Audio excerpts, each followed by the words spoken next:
Buenas noches, mi nombre es Oscar Barrera, estudiante de Ruralidad y Transformación Social de la carrera de Sociología, quinto ciclo. El presente video tiene por objetivo elaborar y enunciar los aspectos históricos más relevantes que dieron origen al desarrollo rural y analizar sus consecuencias en Latinoamérica y Colombia. Como es bien sabido, Latinoamérica y Colombia estuvieron sujetos a dos modelos económicos. El primero fue el modelo económico de industrialización y de sustitución de importaciones, y el segundo, el modelo neoliberal. Recordemos que el modelo de industrialización y sustitución de importaciones estaba basado en la teoría de la CEPAL, o el modelo económico de la CEPAL, el cual después de 1945 Raúl Prebisch emanó, en el cual decía básicamente que en un principio existía una economía una economía dual, en la cual estaba el sector rural y estaba el sector urbano.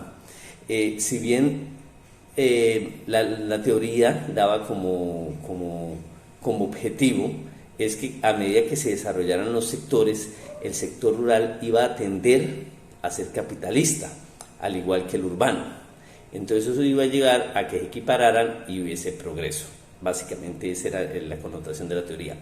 Si bien en Colombia se crearon una serie de instituciones cuyo objetivo era poder avanzar el campo, el sector rural, estas fueron insuficientes básicamente porque dentro del marco de esta teoría se incentivó la migración del área rural al área urbana, lo cual en Colombia también tuvo un factor adicional, como lo fue la violencia generalizada y extendida, violencia de grupos armados que llevó a que el proceso de migración de un sector a otro fuera mucho más marcado. Eso también sumado a que el modelo desarrollado pues buscó fortalecer la industrialización como prioridad, disminuyendo las importaciones y creando barreras arancelarias que favorecieran la dinámica. Uno de los puntos importantes consistía en que gran parte de la población migrara, como ya lo había dicho, ¿sí? E inclusive como existían mayores ingresos en el sector urbano, el objetivo final era que en el sector rural se equipararan, ¿sí? Lamentablemente, pues debido a la violencia, algunos matices propios de nuestro campo, se fueron agudizando y no se logró ese objetivo. Desafortunadamente, el modelo no tuvo en cuenta los medios de producción, integró a diferentes productores, pequeños productores, llevando al fortalecimiento. De allí que el modelo haya fracasado y no haya alcanzado lo inicialmente estipulado o proyectado. Tampoco se logró su tecnificación. Yo me atrevería a decir que eso en parte se debió a la topografía. La topografía colombiana es una topografía que no es plana, porque la mayoría de cultivos se ubican en la zona andina. Aparte de eso, también, si bien se crearon unas subvenciones y unas ayudas, estas no lograron llegar a los pequeños productores, sino llegaron más a los productores de una escala mayor. Aparte de eso, se dejó por fuera de la participación de los pequeños productores.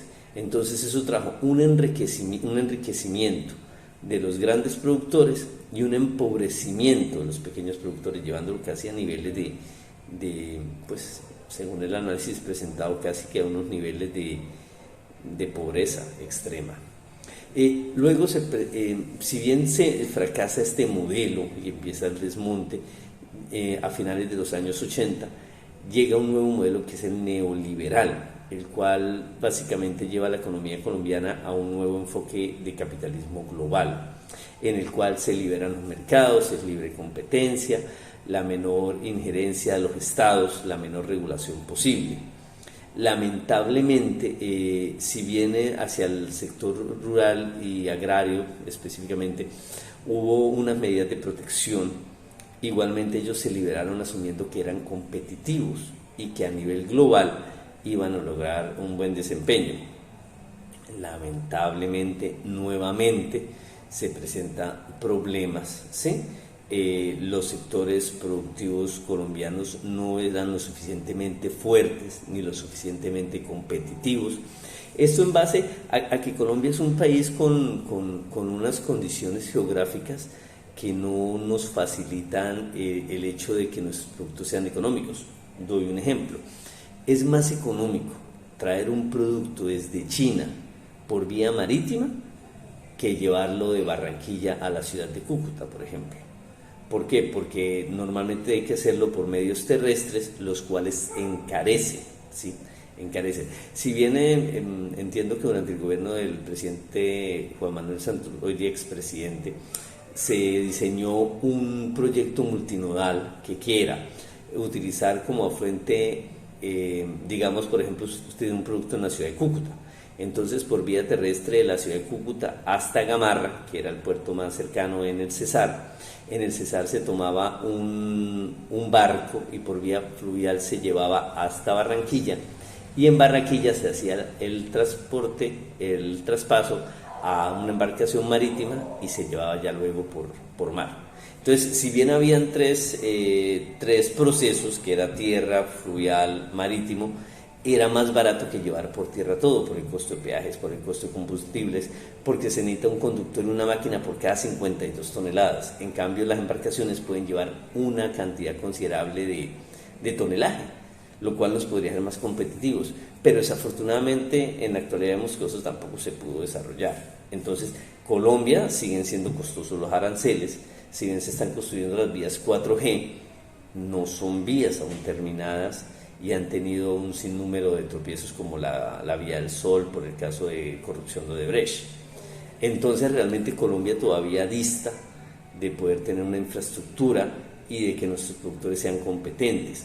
Adicionalmente, en los modelos económicos impuestos anteriormente, pues los productores colombianos tenían problemas para la adquisición de pesticidas, para la adquisición de tecnología. Aparte de eso, pues hay otro componente que yo no lo leí en los escritos, pero sé que existe, que es que nuestros suelos se están haciendo viejos. Es decir, desde la época de la colonia, la mayoría de la agricultura se ha concentrado en la zona andina, hablando específicamente de este sector en la ruralidad. Entonces, ¿qué pasa? Se hacen suelos viejos, ¿sí? Adicionalmente hay muchos otros renglones económicos como la minería, que hay muchos sectores donde se hace de manera artesanal, no es industrializada, y cuando es a una gran escala, entonces no tienen en cuenta los parámetros mínimos ambientales. Entonces, por ejemplo, hay un caso como el del Chocó, que la minería es artesanal, manual, de la población negra, pero también hay una minería ilegal e informal que crea problemas ecológicos, daña tierras. Entonces todo esto lleva a que la ruralidad se vea afectada, a que hayan bajos ingresos, que se beneficien, en el caso de la minería, más grupos ilegales. Entonces realmente hay unos hitos, y en Colombia específicamente hay unos problemas que dificultan aún más con respecto a Latinoamérica, que el sector rural y espacios como la minería, la agricultura e inclusive la pequeña industria se vean beneficiadas debido a la violencia, al narcotráfico, a la falta de buenos programas, al diseño, a la planificación y inclusive a la imposición de modelos que no son dados o concebidos por el Estado colombiano, sino son impuestos por instituciones supranacionales que solicitan y piden unas condiciones que se ajusten a sus necesidades y no a las necesidades reales del país. Y eso ha llevado pues a que durante los dos modelos económicos que hemos tenido de mediados del siglo XX para acá, pues básicamente no hayan sido benéficos, inclusive hayan afectado la ruralidad en Colombia. Si bien han habido esporádicos avances positivos, han sido más hechos aislados, a que sea una realidad de que el campo esté progresando, esté mejorando, que los ingresos de la población rural esté saliendo adelante. No, realmente no pasa eso. Han sido hechos aislados que realmente muy poco han favorecido a la población que se encuentra en el sector rural. Gracias por su atención. Feliz noche.